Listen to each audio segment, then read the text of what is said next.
Time now to start our KYC segment. Last 5 minutes with Gaurang on the show.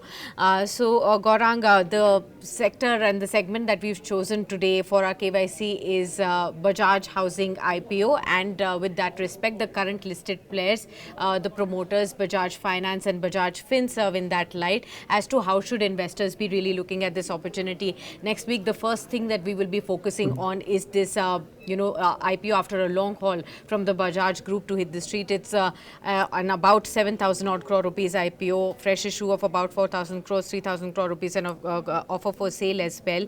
And we do know that after a long haul, this is coming from the Bajaj Group, which has been known for its consistent wealth creation in the past. It has a history of strong returns from companies like Bajaj Finance and Bajaj Finserv. And the new IPO now aims to capture a larger share of the housing finance market, something which you were also alluding to a little while earlier in the show as well. Now, the legacy is built on consistent returns, strong fundamentals, we all know. Both of these companies, Bajaj Finance and Bajaj Finserv, have been multi-baggers over the last 10 years, with Bajaj Finance having created nearly 3,000% kind of returns for investors in the last decade, and Bajaj Finserv creating about 1,600% returns as well. First up, I'd like to understand from you, how are you looking at this new opportunity that is going to be coming in the way of investors by Bajaj Housing Finance IPO? And then we will come on to the listed players as to whether those are better ways to take an entry into Bajaj Housing. So, Sakshi, for Bajaj Housing Finance, my team is burning the midnight oil and they are preparing an IPO note. I'm sure by next week we'll be in a much better position to have a clear-cut recommendation. But let me give you an insight. This is a huge market. I was listening into the management commentary that they were on various channels. They're extremely well placed in terms of the reach that they have. There is growing market with respect to the housing finance is concerned. In India, what is more optimistic is the interest rates are stable over the last many quarters, and most likely the interest rates are going to be coming down in case if the inflation is within the comfortable or elbow room of the Monetary Policy Committee. Opportunity in terms of real estate development and demand for actually for people to go and live is much more rather than now as an investment, because after the budget and the steps taken by the honorable finance minister, it is not viable to go and invest into a house if you are only looking at investment purpose but not going and seeing it. So there is plenty of opportunities. Valuation wise, it is not really expensive nor is it very cheap. It is fairly valued. And my sense is that the longish time that this particular group is coming out with a IPO and hitting the street, I think the subscription is going to be very interesting in terms of numbers. So there is not going to be any dearth of demand as far as this particular IPO is concerned. Right. So, Garangji, just like how I pointed out that the promoters have been, wealth creators, multi-baggers. Do you think this IPO will have the same strength like Bajaj Finserv or Bajaj Finance? Should one be having that decade-long view when one looks at this opportunity? Well, we for a fundamental expert like me, it is always better to talk about long term. Having 5 year, 10 year kind of time horizon is pretty long. Of course, you should have that, but at the same time, you should review your investment in terms of Yeah. the earnings of that company where you invested in, and what are the opportunities or what are the negatives that goes ahead. So it is definitely, but I cannot say now whether Bajaj Housing Finance will replicate what Bajaj Finance or Bajaj Finserv has done. Okay, got it. And should one be actually lapping on to Bajaj Finance and Bajaj Finserv ahead of the IPO? Will that be a better start? Well, I think the news is already there, and the run-up also we've seen as far as Yes. Bajaj Finance is concerned. I'll restrict my comments to Bajaj Finance because that's where we have a coverage. I'm Okay. not saying that Bajaj Finserv is not a good company. It comes from the same group, which is extremely great in terms of pedigree, in terms of management.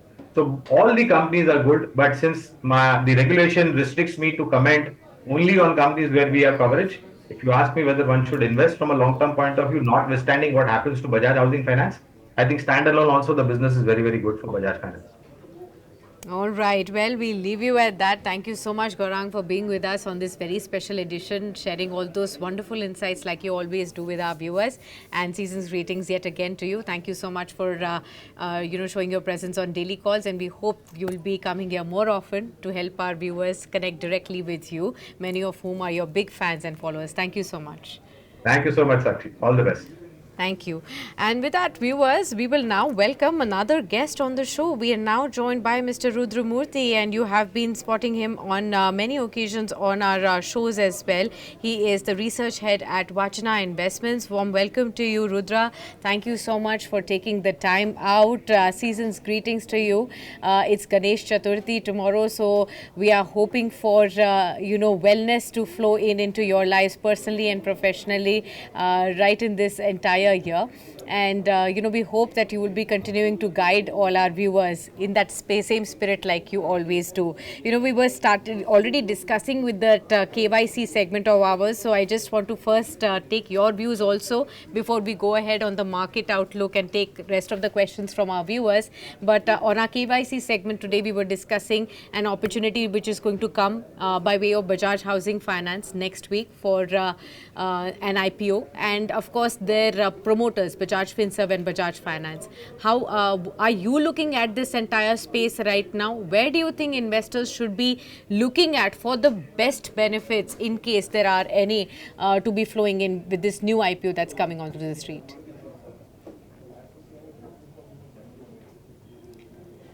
I think Gaurang, you're on mute. Rudra, I think you're on mute. Yeah, thank you so much, Sakshi, for having me in the show. And my greetings on both the Gauri and Ganesha Chaturthi festival to everyone who are there watching this program, and also to Sakshi and the entire team there at BTVI. And now, coming straight on your question on how this Bajaj housing can be there as an IPO, definitely if you have a long-term view and if you are buying it not for listing gains, but you are buying it as a part of your portfolio, I would advocate definite buying for Bajaj housing. But if you are buying Bajaj housing only for listing gain, I will not be advocating any buying. So I am very clear. If you want to take it as part of your portfolio and you want to hold it for a longer horizon, then yes, definitely a buy rating on Bajaj Housing Finance. But however, on overall market, as we are already seeing lot of froth in SME IPO and also in broader market, and it is easy to tell that today seeing the screen. But then, yes, on Wednesday closing bell show, I was very clear telling that yes, market is now not at 24,100 where I was advocating a buy. Nifty has already moved 1,300 points from there, and after a 2,000-meter marathon, running again from there on without taking any rest or breath is very difficult. And that's what you are seeing today. Whether you might give a fundamental reason of FPI selling which is happening in market, but I personally feel this is not a market now to buy this dip. In fact, I will be telling you the last support for all the bulls who are there in the market for short term will be 24,850 on Nifty futures. I'm referring to futures level, not spot level, because we can trade only futures and not spot. So Nifty 24,850 on future will be the line on the sand. If you break the 24,850 on a closing basis, and I feel tomorrow that will be definitely tested, and based on pure intraday whatever you see in market today, I think the 24,850 will be held today, but tomorrow definitely we will look for testing the 24,850 zone, and if we break that decisively on closing basis, more selling will come in this market, and I'm definitely not a buyer on this market fall. I am not buying the dip. It is not the same what it was earlier at 24,100 when I was buying the dip, but right now it is other way around. But however, wait for that last confirmation before you want to aggressively short this market. Wait for 24,850 to break, exit all the long positions what you already have, and then one can look at shorting this market below 24,850 close. But I'm not there on the buy camp for very short term, and especially if you see the broader market performance today and also the market depth what you are seeing today is not good. So this is telling to me that yes, valuation is a concern. Global market also. Last time when I spoke about Nvidia and told a correction of 25% from the top in Nvidia will not be taken away by 1 or 2 days of small bounce back which you might get in US market. So, and when US market corrects, definitely the entire global markets have to correct. India cannot be an exception. We can only be an outperformer. So I am not in the buy camp advocating shorting only once 24,850 clearly breaks, but at least one has to shorten their leverage, exit all the high beta, Get out of mid and small cap where valuation froth is very high. Be very careful on IPO, especially on SME IPO. And this is my take on the market from now on.